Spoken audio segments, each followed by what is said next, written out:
I say this every year. My value system came from the home. The history that was taught to me. I'll fight like Frederick Douglass. I'll build like Booker T. Washington. And when it comes down to defend myself, I'll do it like Harriet Tubman. Thank you so much for having me. The left believes in rigid conformity. We believe in diversity, free speech. You can say whatever you want, no matter how dumb it is. And by the way, in Washington, D.C., we test that proposition.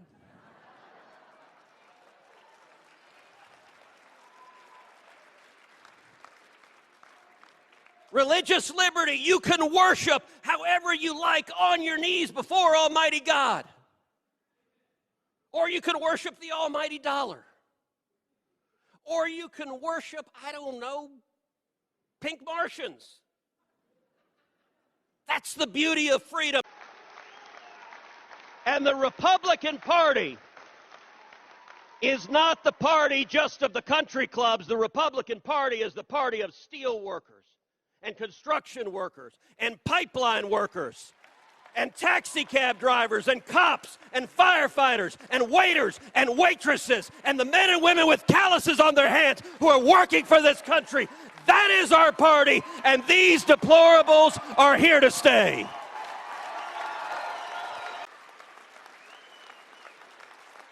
Every one of you has a platform. Every one of you has a voice. The corporate media wants to silence these voices. Because I'm going to close with these words of encouragement. These are dark days, and the media tells us this is the new galactic empire forever and 1,000 years.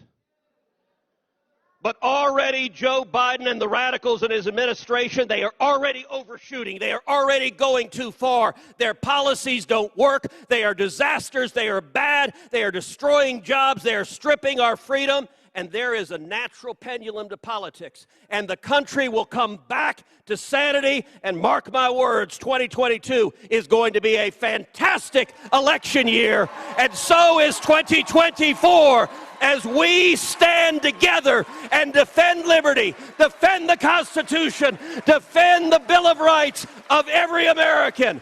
In the immortal words of William Wallace, freedom! As far as losing businesses, we need to work together as a community because we cannot rely on the government to help us. We are not that party.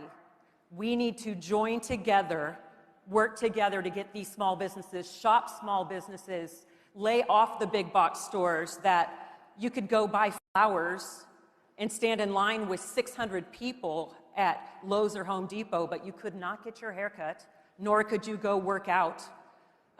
It's just ridiculous, and when it sounds ridiculous, it is. Of course, we got a lot of GoFundMe money. Our charity, Courage to Stand, we gave away over $100,000 to businesses that were struggling, and we continue to do that now. We're starting a podcast on, I think it's going to release Friday. We interview heroes and people that have done, and I want you on my show, people that have done really amazing things that you never thought that they would do. And we want to encourage people to get out and be that person. You are that person. You have that inside you. Let's get out and do this.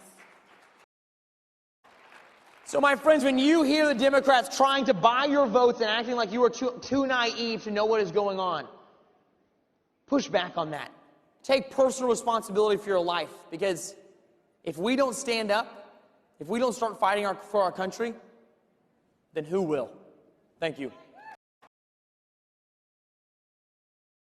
Here's something. If there is anything conservatives need to tackle in this nation, not just in North Carolina, but across this nation, we need to wrestle the education system away from these leftists who have turned it into their own personal playground and are using it for political means to vex the minds of our youth. We need to fight it on every front. Our office is currently fighting it from the social studies standards that they have politicized to the indoctrination that we see in our classroom across the state and nation every day. We are not going to lie down and take this anymore. Education is for education, not for indoctrination. We need to make that point clear as conservatives. We need to get involved with our school boards. We need to get involved with our city councils. We need to make sure that the school board meeting on Monday is as packed as the football stadium on Friday night. And if we do that, we can make some real changes in our communities. And that's where it starts. So I encourage you all, let's listen to these speeches, take notes if you have to, but when you go back to your communities, get involved in education. It touches every aspect of American life. Absolutely every aspect of American life. Again, my name is Mark Robinson. I'm Lieutenant Governor of North Carolina. I'm pleased to be here. Thank you all for being here. My encouragement to all of us here is, as young conservatives, this new generation that's coming up, it's time to take responsibility. I need reinforcements in Washington, D.C. The Democrats, my opponents and adversaries on the other side are brutal and vicious, and they are trying to take away all of our rights, and they are playing for keeps. And so, my friends, it is time for us to stand up and no longer say, oh, well, we're just going to react to what the Democrats do. And when they try to do all of this major spending bills, when they try to spend $1.9 trillion, the conservative idea is just that we're going to come and give you our own version of the liberal ideas that just cost a little bit less.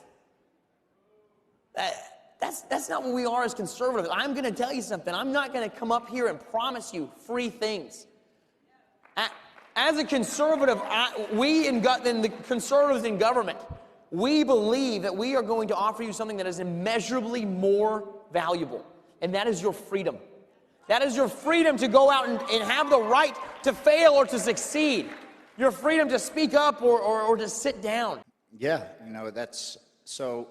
When we reopened, we did so not only in self-preservation, but because it was the right thing to do to take a stand for our own liberties. And we wanted to inspire others to open, and a lot of people are afraid because these are good, honest, hardworking Americans who most of them have never even had an interaction with the police. So they don't know how to navigate these situations when the cops come knocking or when the health department comes knocking. They don't want to be in that situation.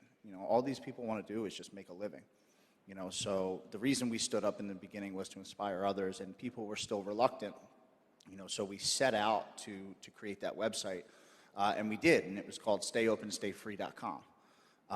And I actually did an interview with Pete Hegseth about it on Fox News, and the moment that I posted it on social media, it was taken down, and my account was severely throttled, and we were then dealing with big tech.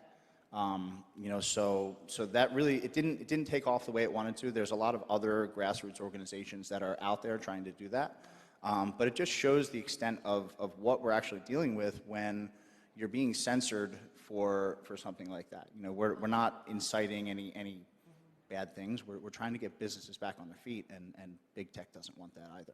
And Shelley, are you doing something similar?